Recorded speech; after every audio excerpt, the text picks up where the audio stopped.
कहानी है रामपुर गांव की, जहां के मर्द महिलाओं को हमेशा नीचा दिखाने की कोशिश में रहते। अरे अभी तक खाना नहीं आया, क्या मुझे एक और शादी करने की जरूरत है? सब्सक्राइब। नहीं जी नहीं, ऐसा मत करना, वरना मैं कहाँ जाऊंगी। खाना लेकर मैं अभी आई जी। गांव की पंचायत में भी फैसले हमेशा औरतों के खिलाफ ही रहते। मैं जो फैसला सुनाता हूँ वो भगवान की आज्ञा होती है। इस लड़के ने अपने मन से शादी करके अच्छा नहीं किया।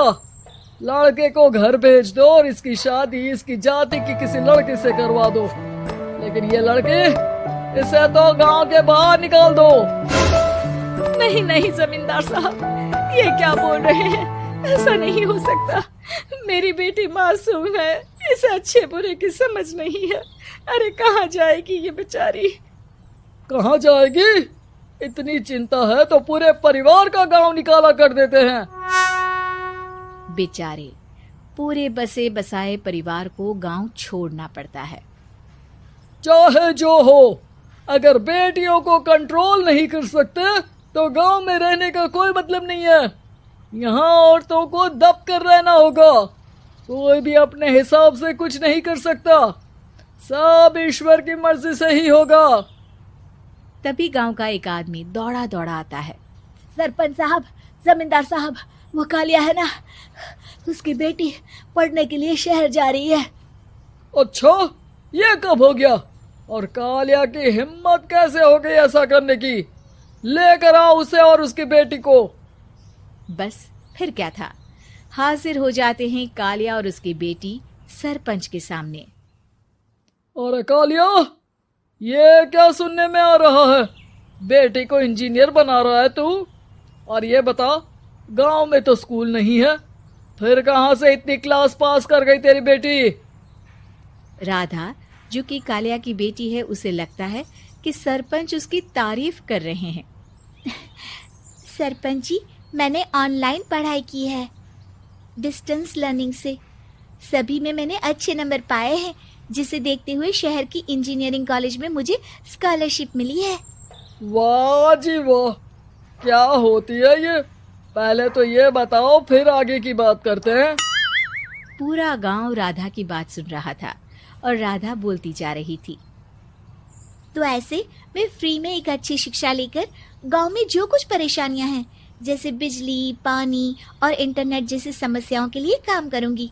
मैं गांव को शहर से जोड़ने के लिए पुल का निर्माण करवाने का प्रस्ताव रखूंगी। मुझे पूरी उम्मीद है कि जल्द ही हमारा गांव भी तरक्की की राह पर चल पड़ेगा। राधा की बात सुनकर सारे गांव वाले ताली बजाने लगते हैं। सरपंच को समझ नहीं आता कि वो क्या करे। चुप रह नादान लड़की, गांव के खिलाफ जाने के लिए तुझे गांव से बेदखल कर दिया जाएगा, वो भी पूरे परिवार के साथ। और हाँ, अगर ठीक से गांव में रहना चाहती है तो ये पढ़ाई लिखाई छोड़ दे। हम तेरे लिए गांव का कोई होनहार लड़का देखेंगे।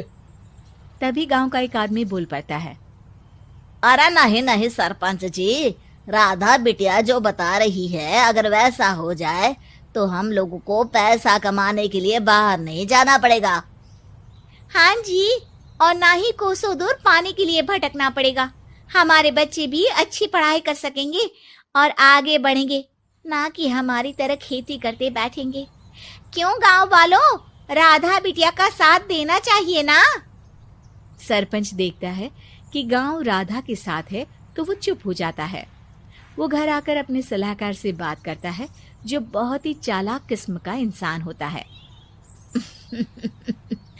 अरे सरपंच साहब, आपको बहुत ही होशियारी से काम लेना पड़ेगा। एक बार गांव तरक्की कर गया, यहाँ के बालक पढ़ लिए तो कोई ना पूछेगा आपको।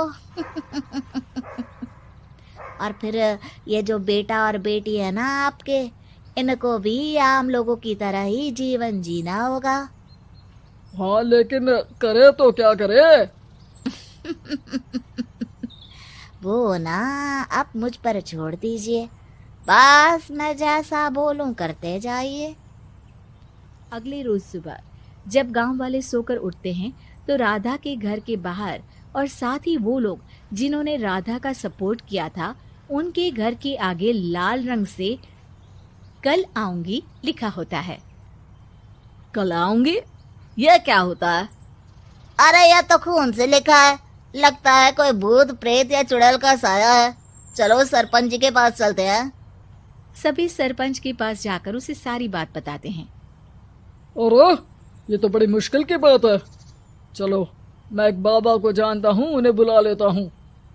सरपंच बाबा को लेकर गांव के घर के बाहर जाता है। ओहो, तो ये वो चुड़ैल है जो उन लोगों को निशाना बनाते हैं जो गांव को बदलने का सपना देखते हैं।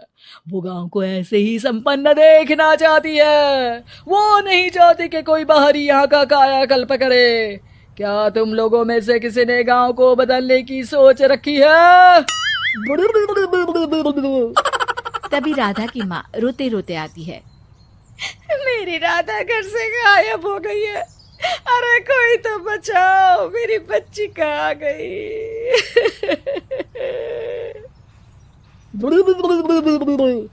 ले गई वो चुड़ैल, तेरी बच्ची को ले गई। अब वो उसे श्रापित करके छोड़ेगी, उस पर चुड़ैल का साया हो जाएगा। तभी बुरी सी हालत में राधा भी वहां आ जाती है। उसके बाल चुड़ैल की तरह फैले होते हैं और कपड़ों में खून लगा होता है। सभी राधा को देखकर डर जाते हैं। माँ, पता नहीं मुझे कौन उठा कर ले गया था। अरे दूर दूर हो जा चुड़ैल, अब हम लोग इस गांव में नहीं रुकेंगे। अरे कैसे बातें कर रहे हैं आप? कल तो आप मेरे भरोसे गांव का हुलिया बदलने, अपने बच्चों को पढ़ाने और तरक्की उन्नति की बात कर रहे थे, तो आज क्या हो गया आपको? ये फिर तुम लोगों को बहकाएगी। ये चुड़ैल गांव में आ चुकी है, ऐसे ही ये तुम्हारे घर के बच्चों को भी ले जाएगी। गांव वाले राधा को गांव से बाहर निकाल देते हैं। उसके माँ बाप रोते रहते हैं, लेकिन गांव वाले नहीं मानते। मैं भी अपनी बहन के साथ गांव के बाहर रहूंगा, लेकिन वो पढ़ाई नहीं छोड़ेगी। वहीं सरपंच के घर पर सलाहकार कहता है। देखा, सांप भी मर गया और लाठी भी नहीं टूटी।